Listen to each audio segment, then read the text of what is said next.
നമസ്കാരം. നോക്കാം ഇന്നത്തെ പ്രധാന 10 വാർത്തകൾ. സംസ്ഥാന ബിജെപിയെ ഇനി രാജീവ് ചന്ദ്രശേഖർ നയിക്കും. കേരളത്തിന്റെ സംഘടനാ തെരഞ്ഞെടുപ്പ് ചുമതലയുള്ള പ്രഹ്ലാദ് ജോഷി രാജീവ് ചന്ദ്രശേഖറിന്റെ പേര് ഔദ്യോഗികമായി തന്നെ സംസ്ഥാന അധ്യക്ഷനായി പ്രഖ്യാപിച്ചു. ഇന്നലെയാണ് രാജീവ് ചന്ദ്രശേഖർ നാമനിർദ്ദേശ പത്രിക സമർപ്പിച്ചത്. ഇന്ന് തിരുവനന്തപുരത്ത് നടന്ന സംസ്ഥാന കൗൺസിലിൽ രാജീവ് ചന്ദ്രശേഖറിനെ സംസ്ഥാന അധ്യക്ഷനായി പ്രഖ്യാപിക്കുകയായിരുന്നു.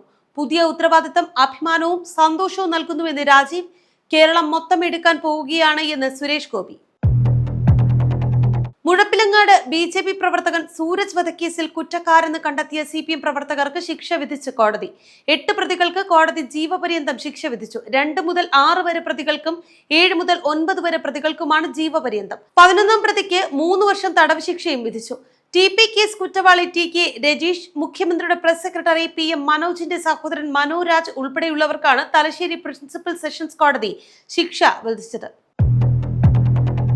4 വയസ്സുകാരിയെ പീഡിപ്പിച്ച കേസിൽ കൂട്ടിക്കൽ ജയചന്ദ്രൻ നൽകിയ മുൻകൂർ ജാമ്യാപേക്ഷ ബുധനാഴ്ച പരിഗണിക്കാൻ സുപ്രീം കോടതി മാറ്റി. കൂട്ടിക്കൽ ജയചന്ദ്രന്റെ അഭിഭാഷകന്റെ ആവശ്യപ്രകാരമാണ് നടപടി. ഇടക്കാല സംരക്ഷണവും മറ്റന്നാൾ വരെ നീട്ടി. ജയചന്ദ്രൻ ഇരയെ ഭീഷണിപ്പെടുത്തുന്നുവെന്ന് സംസ്ഥാന സർക്കാർ വാദിച്ചു. ഇക്കാര്യങ്ങൾ ബുധനാഴ്ച പരിഗണിക്കും. കസബ പോലീസാണ് നടൻ കൂട്ടിക്കൽ ജയചന്ദ്രനെതിരെ പോക്സോ കേസെടുത്തത്. കുട്ടിയുടെ ബന്ധുവും ചൈൽഡ് പ്രൊട്ടക്ഷൻ യൂണിറ്റ് മുഖേന നൽകിയ പരാതി പോലീസിന് കൈമാറുകയായിരുന്നു. നടനെതിരെ പോലീസ് ലുക്കൌട്ട് നോട്ടീസ് ഇറക്കിയിരുന്നു. കഴിഞ്ഞ വർഷമായിരുന്നു കേസിനാസ്പദമായ സംഭവം നടന്നത്. താമരശ്ശേരി ഈങ്ങാപ്പുഴ ഷിബില വധക്കേസ് പ്രതിയായ ഭർത്താവ് യാസിറിനെ പോലീസ് കസ്റ്റഡിയിൽ വിട്ടു. ഈ മാസം 27-ന് 11 മണി വരെയാണ് കസ്റ്റഡി കാലാവധി. നാട്ടുകാരുടെ പ്രതിഷേധം ഭയന്ന് ഷിബിലയെ കൊലപ്പെടുത്തിയ വീട്ടിൽ തെളിവെടുപ്പ് നടത്തുന്നത് ഉൾപ്പെടെയുള്ള വിശദാംശങ്ങൾ പോലീസ് പുറത്തുവിട്ടിട്ടില്ല. യാസിറിന്റെ ലഹരി ഇടപാടുകൾ ഉൾപ്പെടെയുള്ള കാര്യങ്ങൾ അന്വേഷിക്കുകയാണ്.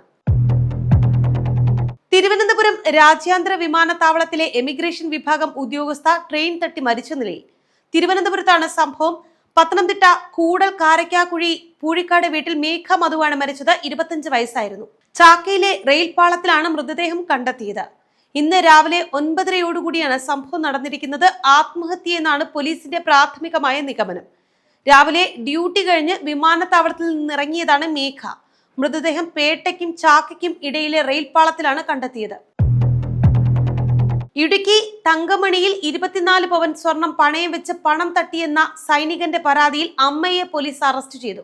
അച്ചൻകാനം സ്വദേശിയായ ബിൻസി ജോസാണ് പിടിയിലായത്. ഇവരെ ഒളിവിൽ കഴിയാൻ സഹായിച്ച മൂവാറ്റുപുഴ സ്വദേശി അംബികയും അറസ്റ്റ് ചെയ്തിട്ടുണ്ട്.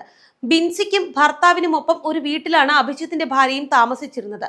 അഭിജിത്തിന്റെ ഭാര്യയുടെ സ്വർണം പലതവണയായി പണയം വെച്ച് ബിൻസി കൈക്കലാക്കിയത് 12 ലക്ഷം രൂപയാണ്. എയിംസ് സ്ഥാപിക്കുന്നതുമായി ബന്ധപ്പെട്ട് കേന്ദ്ര സംഘം ഉടൻ കേരളത്തിലെത്തുമെന്ന് KV തോമസ്. പാർലമെന്റ് സമ്മേളനത്തിന് ശേഷം ഇത് സംബന്ധിച്ച തീരുമാനം കൈക്കൊള്ളും. കോഴിക്കോട് എയിംസ് സ്ഥാപിക്കണമെന്നാണ് കേരള സർക്കാരിന്റെ നിർദ്ദേശം. അനുയോജ്യമായ സൗകര്യങ്ങൾ ഇവിടെയുണ്ടോ എന്ന് കേന്ദ്ര സംഘം പരിശോധിക്കും. മുഖ്യമന്ത്രി പിണറായി വിജയനുമായും കൂടിക്കാഴ്ച നടത്താൻ സാധ്യതയെന്ന് കേരള സർക്കാരിന്റെ ഡൽഹിയിലെ പ്രത്യേക പ്രതിനിധി. ഡൽഹി ഹൈക്കോടതി ജഡ്ജി ജസ്റ്റിസ് യശ്വന്ത് വർമ്മയെ കോടതി കാര്യങ്ങളിൽ നിന്ന് ഒഴിവാക്കി. വീട്ടിൽ നിന്ന് അനധികൃതമായി കോടിക്കണക്കിന് പണം കണ്ടെത്തിയ സംഭവത്തിലാണ് നടപടി. ഇനി ഒരു ഉത്തരവ് ഉണ്ടാകുന്നതുവരെ നടപടി തുടരുമെന്ന് ഡൽഹി ഹൈക്കോടതി. സംഭവ സ്ഥലത്ത് നിന്ന് ഡൽഹി പോലീസ് പകർത്തിയ ഡൽഹി ചീഫ് ജസ്റ്റിസിന് കൈമാറിയ വീഡിയോയും ചിത്രങ്ങളും സുപ്രീം കോടതി പുറത്തുവിട്ടു. ആശങ്ക പ്രകടിപ്പിച്ച ഉപരാഷ്ട്രപതി നത്തൈ. ഹമാസ് നേതാവിനെ വധിച്ച് ഇസ്രയേൽ. ഗാസയിലെ നസേ ആശുപത്രിയിലാണ് ഇസ്രയേൽ ബോംബാക്രമണം നടത്തിയത്. ഹമാസ് പോളിറ്റ് ബ്യൂറോ അംഗമായ ഇസ്മായിൽ ബർഹോമാണ് വധിച്ചത്. ഹമാസ് പോളിറ്റ് ബ്യൂറോ അംഗമായ ഇസ്മയിൽ ബർഹോമിനെയാണ് വധിച്ചത്. സംഭവം ഹമാസ് സ്ഥിരീകരിച്ചിട്ടുണ്ട്. ഹമാസ് തീവ്രവാദികളെ ലക്ഷ്യമിട്ടായിരുന്നു തങ്ങളുടെ ആക്രമണം എന്നാണ് ഇസ്രയേലിന്റെ വിശദീകരണം. കൊല്ലപ്പെട്ടയാൾ ഹമാസിന്റെ പ്രധാന തീവ്രവാദിയായിരുന്നുവെന്നും ഇവർ പറയുന്നുണ്ട്. ബംഗ്ലാദേശ് മുൻ ക്രിക്കറ്റ് നായകൻ തമീം ഇക്ബാലിനെ നെഞ്ചുവേദനയെ തുടർന്ന് ഗുരുതരാവസ്ഥയിൽ ആശുപത്രിയിൽ പ്രവേശിപ്പിച്ചു. ധാക്ക പ്രീമിയർ ലീഗിനിടെ താരത്തിന് ഹൃദയാഘാതമുണ്ടായി. ടൂർണമെന്റിൽ മുഹമ്മദൻ സ്പോർട്ടിംഗ് ക്ലബിന്റെ നായകനായിട്ടാണ് തമീം ഇറങ്ങിയത്. 36 വയസ്സുകാരനാണ്. ഷൈൻപൂർ ക്രിക്കറ്റ് ക്ലബിനെതിരായ മത്സരത്തിനിടെയായിരുന്നു ഹൃദയാഘാതമുണ്ടായത്. പ്രാഥമിക വൈദ്യസഹായം നൽകിയ ശേഷം കൂടുതൽ വിലയിരുത്തലുകൾക്കും പരിശോധനകൾക്കുമായി അദ്ദേഹത്തെ ആശുപത്രിയിലേക്ക് മാറ്റിയിരിക്കുകയാണ്.